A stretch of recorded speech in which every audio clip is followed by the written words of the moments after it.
The 2025 NFL season is halfway done, and there's a good idea of which teams are on the rise and those that have fallen.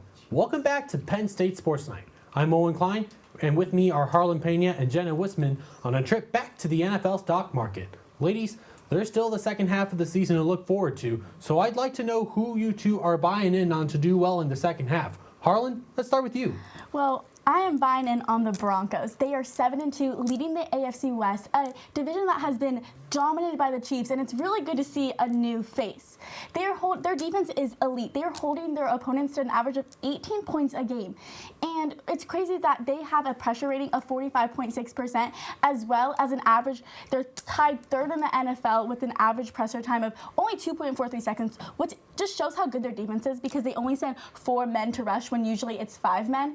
And this is their first 6-game win streak since this team won the Super Bowl with Manning back like a while ago. And I'm looking into their schedule, and it's a lot of division opponents. They play the Chiefs, and I'm not really confident in this Chiefs. I think Kelsey and Mahomes are not what they used to be, so I can really see the Broncos going into that game, really showing everyone who they are as a team. They do play the Chargers, which gave them that first loss of their season, but other than that, I think they have a really easy schedule, and they are fourth quarter teams. They are the best fourth quarter team in the whole NFL right now. They've been, whenever there's 4 games this season, whenever they were trailing in the fourth quarter, they ended up winning, and I think that just shows how good they are on both sides of the ball.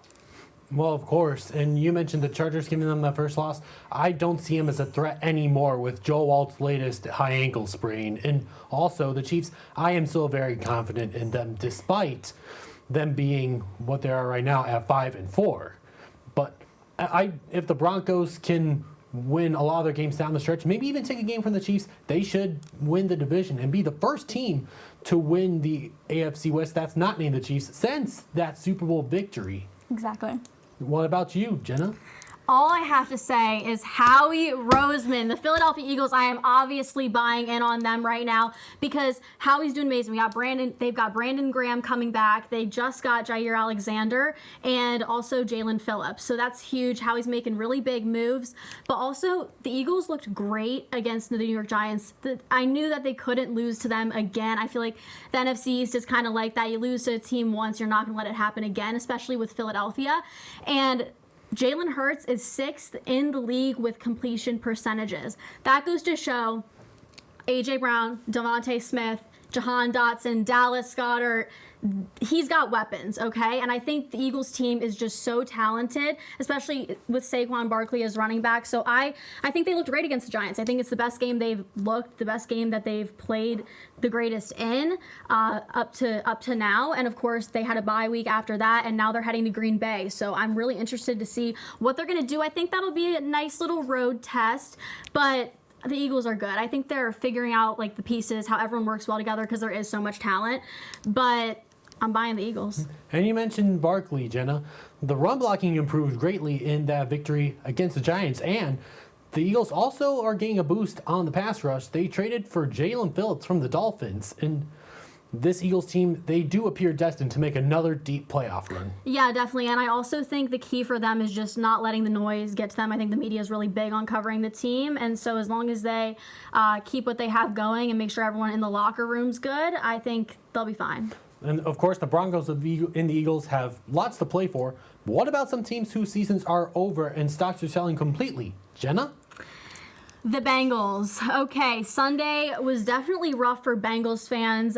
A lot of issues with the Bengals defense. You know, Joe Flacco could have the best game of his career, throw for 470 yards, but it doesn't matter because the defense is not good. They wouldn't even talk to media afterwards. If you look at the last 3 weeks, the Bengals gave up 31 points, 39 points, and then 47. They're lucky they have a bye because if they didn't have a bye, they'd be giving up 50 this week. I just don't love this team. And I think even, you take Burrow out, still the defense is atrocious. They got a lot of things they need to fix. I am definitely selling the Bengals right now. Bengals are even asking for a first-round pick for Trey Hendrickson. That is not going to get you many calls on the market. But what do you think? Who's a team that you're selling, Harlyn? I'm selling another pretty bad team, the Miami Dolphins. They are 2-7, the worst start since 2021, and they've had very similar seasons. Mike McDaniel loved him when he first came to Miami. He's a fun coach to watch. Now he's only fun if he's not coaching your team.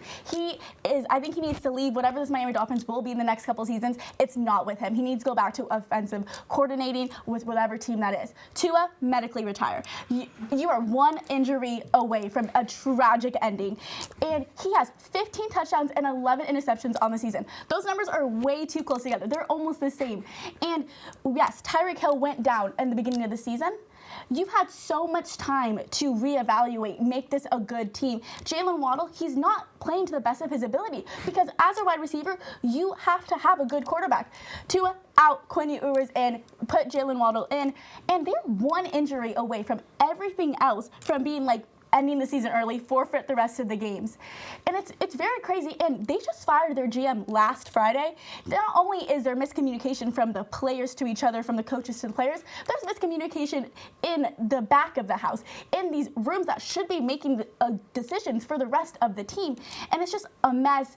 The whole organization is a mess. I will not buy into them for a while.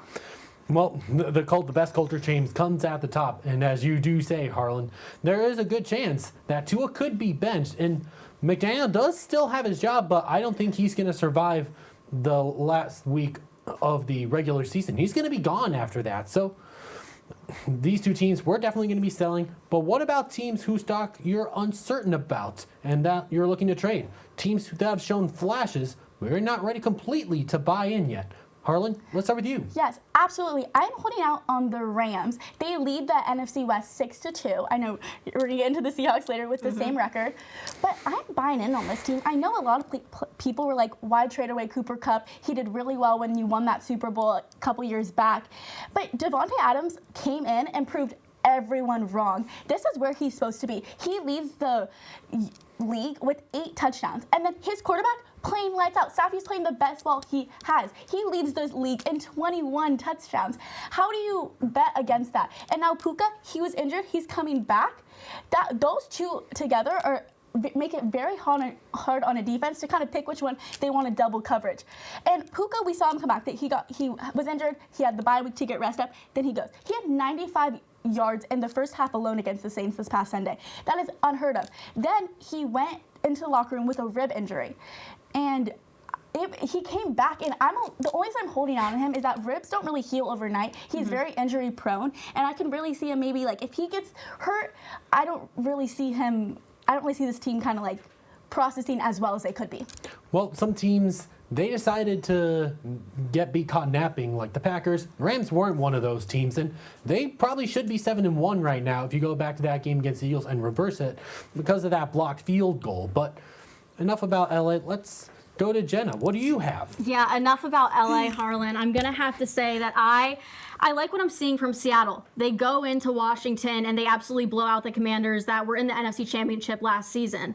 And Sam Darnold, wow, never thought we would see him doing this good, especially he's in MVP talks. I don't quite agree with that because he might have a good O-line, and obviously he relies heavy on his receivers. Run game's looking a little bit better, but it's Sam Darnold at the end of the day. He hasn't won a big game yet this season, so I'm not completely sold on them.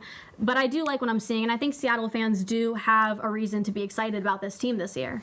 Well, of course, you've got that punishing running game, and Jackson Smith-Njigba. What a tree he is to watch. Yeah. We could be seeing a number 1 wide receiver in the whole NFL blossom right before our eyes. And who would have thought at the start of the season that the Week 11 game between the Rams and the Seahawks in Inglewood would be for first place in the NFC West? Crazy.